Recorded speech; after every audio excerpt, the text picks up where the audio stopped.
오늘은 인내로 결실합시다, 이런 제목으로 함께 하나님의 말씀 나누겠습니다. 우리는 참 많은 설교를 듣고 삽니다. 심지어 목회자인 저조차도 유튜브로 말씀을 듣습니다. 네. 우리 안에 떨어지는 말씀의 씨앗은 그야말로 수도 없이 많은 시대에 살고 있습니다. 원하기만 하면 1시간짜리 설교를 하루 중에 10편이라도 들을 수 있는 그런 시대를 살아가고 있습니다. 그런데 우리가 생각해 보면 우리가 이렇게 많은 말씀을 듣는데 왜 우리 삶에 변화가 더디고 성경이 약속한 30배, 60배, 100배의 열매가 왜 잘 맺어지지 않느냐라는 겁니다. 과연 하나님의 씨앗인 말씀의 능력이 부족해서인가?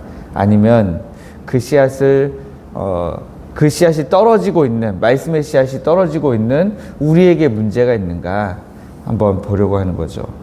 오늘 본문에서 예수님은 제자들에게 어제 들려주신 비유의 뜻을 해석해 주고 계십니다. 중요한 것은 씨가 뭐냐는 거죠. 씨. 그런데 11절에서 우리 주님 말씀하시는데 이 비유는 이러하니라. 씨는 하나님의 말씀이요. 그러니까 길가에 뿌려진 씨앗 비유에서 우리 주님이 그 씨는 하나님의 말씀이다 라고 하는 사실을 분명하게 정의하고 계신 거죠. 그러니까 말씀이라는 씨앗 자체에 문제가 있느냐? 문제가 없다라고 하는 거죠. 씨앗은 생명력이 충만하고 능력이 있습니다. 그러나 그 생명의 씨앗이 떨어지는 밭의 상태에 따라서 결과는 굉장히 많이 달라진다라는 거죠. 어떤 땅은 마귀에게 말씀을 빼앗기고, 어떤 땅은 뿌리가 없어 말라버리기도 하고, 어떤 땅은 가시덤불에 막히기도 합니다. 즉 신앙생활의 승패는 얼마나 많이 듣느냐 보다는 들은 말씀을 얼마나 잘 지켜내느냐에 있다라고 하는 것입니다. 우리는 흔히 좋은 땅, 옥토 그러면은 어떻게 생각하십니까? 기본적으로 좋은 땅이라고 하는 것은 단시간 내에 만들어진 땅이 아닐 거라고 생각하는 경향이 있어요. 그래서 태어날 때부터 성품이 착하거나 아니면 모태신앙으로 그동안 신앙의 연수를 좀 오래 쌓아왔거나, 모태신앙은 아니라 할지라도 좀 이렇게 적어도 한 30-40년 정도는 신앙생활의 연수를 쌓아오신 분들이 혹시 좋은 땅의 기본적인 어떤 배경을 갖추고 계신 것 아닌가. 아직 신앙생활을 시작한 지 얼마 안 되는 사람은 좋은 땅이 될 자격 자체가 없을 수도 있겠다, 이런 생각을 좀 하는 거죠. 저는 어렸을 때 좀 어렵게 살았거든요. 그래서 좋은 볼펜을 너무 쓰고 싶었어요. 그때는 제가 이제 볼펜 욕심이 많았을 때인데, 제가 공부를 잘 못하면 저랑 공부를 잘하는 아이들이랑 비교를 해보면 뭐가 다르냐? 볼펜이 달라요. 볼펜이 다르고 필통이 다르더라고요. 걔네는 좋은 거 쓰더라고요. 그래서 저도 저런 볼펜을 쓰면 공부를 잘할 수 있는 줄 알았어요. 그리고 또 하나가 있었습니다. 저는 단칸방에서 부모님, 제 동생 같이 살면서 책상도 변변이 없었는데 그 애들은 다 자기 공부방이, 자기 방이 있었을 것 같더란 말이에요. 그래서 나도 내 방이 있고 저 정도의 볼펜과 필통이 있으면 공부 잘할 수 있는데 라고 생각했거든요. 그런데 얼마 지나지 않아서 제 방이 생겼어요. 좋은 볼펜이 생겼어요. 제 성적은 그대로더라고요. 굉장히 그때 느낀 그것이 지금까지 저에게 그거 남들이 지고 있는 거 별거 아니야 라는 그런 영감을 저에게 주고 있습니다. 그런데 본문이 말하고 있는 좋은 땅이라고 하는 것은 그런 신앙의 오랜 연수나 연륜 혹은 모태신앙, 기본적으로 착한 성품 이런 것이 아니라 치열하게 싸우는 사람이라 라고 하는 것을 우리에게 보여주고 있습니다. 마귀에게 말씀을 빼앗기지 않으려고 몸부림치고 시련을 견뎌내고 유혹을 잘라내버리는 영적인 전투를 치열하게 싸우는 그 사람이 바로 성경이 말하는 좋은 땅이다 라고 하는 것이죠. 우리가 열매 맺지 못하는 원인이 무엇인가 예수님이 정확하게 진단해 주고 있습니다. 거기에 이 12절에 보니까 길가에 있다는 것은 뭡니까? 마귀가 가서 그들이 믿어 구원을 얻지 못하게 하려고 말씀을 그 마음에서 빼앗는 것입니다. 바위 위에 있다는 것은 말씀을 들을 때에 기쁨으로 받았는데 뿌리가 없으니까요. 잠깐 믿다가 시련이 오면 금방 말씀으로부터 배반하고 돌아서는 자를 이야기합니다. 가시떨기에 떨어진 말씀은 어떻습니까? 말씀을 들었는데 이생의 염려와 재물과 향락에 더 이상 그 믿음으로 살아가지 못하고 막혀서 온전히 결실을 하지 못한다는 거예요. 말씀은 잘하지만 사단 마귀가 와서 빼앗아 갈 때, 그리고 잠깐 믿다가 시련을 당할 때, 혹은 이생의 염려와 재물과 향락의 욕심이 생기면 다 없어져 버리게 됩니다. 세상과 타협하게 되면 우리에게 뿌려졌던 말씀의 씨앗은 온데간데 없이 다 빼앗겨 버린다는 거예요. 그렇다면 어떻게 해야 좋은 땅이 될 수 있을까요? 15절 말씀이 우리 주님이 말씀하시고자 하는 결론인데요. 좋은 땅에 있다는 것은 착하고 좋은 마음으로 말씀을 듣고 지키어 인내로 결실하는 자니라 그랬습니다. 저는 여기에 두 가지 중요한 동사를 봅니다. 뭐냐면 지키다 라는 말과 인내하다 라는 말입니다. 지키다 라는 말을 원어로는 꽉 붙잡다 라는 말이에요. 마귀가 빼앗아 가려고 하고 세상 염려가 밀려올 때에도 말씀을 붙들고 놓지 않는 것입니다. 그리고 인내하다 라고 하는 것은 이 땅에 떨어진 씨 비유가 마태복음에도 나오고 마가복음에도 나오는데요. 누가복음에만 나오는 아주 중요한 표현이에요. 다른 복음서에서 이 씨앗 비유를 보시면 인내로라고 하는 말이 안 나와요. 그런데 누가복음에만 인내로라고 하는 말이 나옵니다.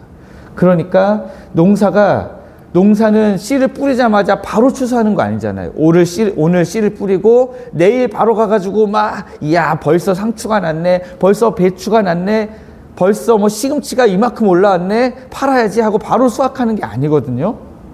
비바람과 뜨거운 태양을 견디는 그런 지루한 시간이 필요하다는 겁니다. 신앙도 마찬가지예요. 오늘 말씀을 듣고 아멘, 와 하나님이 일하실 것 같아, 와 오늘 이 말씀이 나에게 너무 은혜가 되고 내가 이 말씀을 꼭 붙들고 가야 되겠다. 그러면 인내하면서 그 말씀을 꼭 붙들고 가야 된다는 거예요. 언제까지? 열매가 맺힐 때까지. 네. 진짜 믿음은 열매가 보이지 않는 답답한 시간, 유혹이 밀려오는 시간을 말씀 하나 붙들고 버텨내는 인내의 시간이라는 겁니다. 그 인내 끝에 100배의 결실이 있습니다. 그런데 우리는 이 말씀을 붙들고 열매를 맺을 때까지 버티지를 못해요. 근데 성경에는 이 말씀을 붙들고 약속의 말씀을 붙들고 버틴 사람들이 많이 나오거든요. 여러분, 노아는 몇 년을 버텼습니까? 하나님이 내가 세상을 물로 심판할 거야. 그러니까 너는 저 산꼭대기에 올라가서 방주를 만들어라. 방주를 만들어서 너희 가족이 들어가고 내가 너에게로 이끌어오는 정결한 짐승들 암수 한 쌍씩 들여보내고 또 부정한 짐승도 들여보내고 다 들여보내라. 그래서 너와 너의 가족과 생명들의 생명을 보존하라. 그리고 나서 이 노아가 뚝딱 노아의 방주를 만드는데 사람들이 조롱하기 시작합니다. 저 산꼭대기에다가 무슨 배를 만드느냐고. 그 조롱을 견디면서 방주를 지은 시간이 몇 년입니까? 무려 120년이죠. 네. 그럼 또 이삭의 예를 한번 볼까요? 이삭과 리브가가 알콩달콩 잘 살았어요. 흔히들 이삭은 성경에 등장하는 인물들 중에 가장 어려움 없이 평안하게 살다가 아버지 아브라함의 믿음을 물려받은 금수저로 잘 살다가 그냥 아무 문제 없이 그냥 잘 또 하나님의 곁으로 간 믿음의 조상 중에 한 명으로 평가합니다. 그래서 내 자식이 좀 편안하게 살기를 바라면 이삭이라고 이름 짓는 경우가 많았죠. 근데 그 이삭에게 이삭과 리브가 사이에 문제가 없었나요? 그 이삭과 리브가 사이의 문제는 아버지 아브라함과 마찬가지로 아들이 없다는 것이었습니다. 그래서 아내 리브가에게 아들이 있도록 하나님 앞에 기도하기 시작했는데 몇 년 뒤에 하나님이 응답해 주셨습니까? 무려 40년. 네, 그 오랜 시간을 말씀을 붙들고 기도한 거예요. 그랬더니 하나님이 에서와 야곱을 주셨죠. 이것이 하나님께서 우리에게 하시려는 말씀이에요. 말씀이 들리면 말씀을 붙들고 기다리라는 것이죠. 언제까지? 하나님이 일하실 때까지. 근데 우리는 하나님이 일하실 때까지 잘 안 기다립니다. 오늘 말씀을 들으면 다음 주에 이 말씀이 이루어져야 되고, 아니 오늘 당장 이 말씀대로 뭔가 내 삶에 변화가 일어나야 된다라고 생각한다는 거예요. 오늘 여러분의 마음밭은 어떠십니까? 주일 예배 때는 기쁨으로 말씀을 받긴 하는데 주일 예배가 끝나고 나서 뿌리 모임까지 끝나고 월요일 아침이 딱 되면 내가 어제 무슨 말씀을 들었나 하지는 않으십니까? 교회 문을 나서자마자, 아니 이미 말씀을 들을 때부터 세상 염려와 바쁜 일상 때문에 말씀이 귀에 안 들어오시는 건 아니에요? 안 들어오는 건 아니에요? 아니면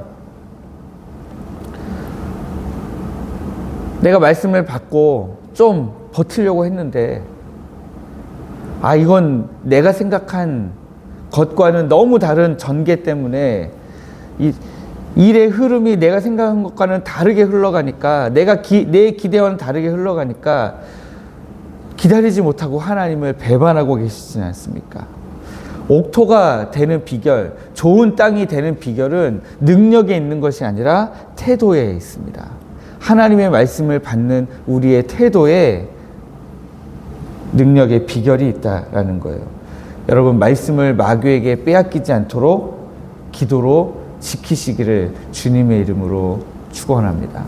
또 당장 응답이 없어도, 상황이 힘들어도, 변화가 없어도 인내하시면서 여러분들의 마음을 지키시기를 원합니다.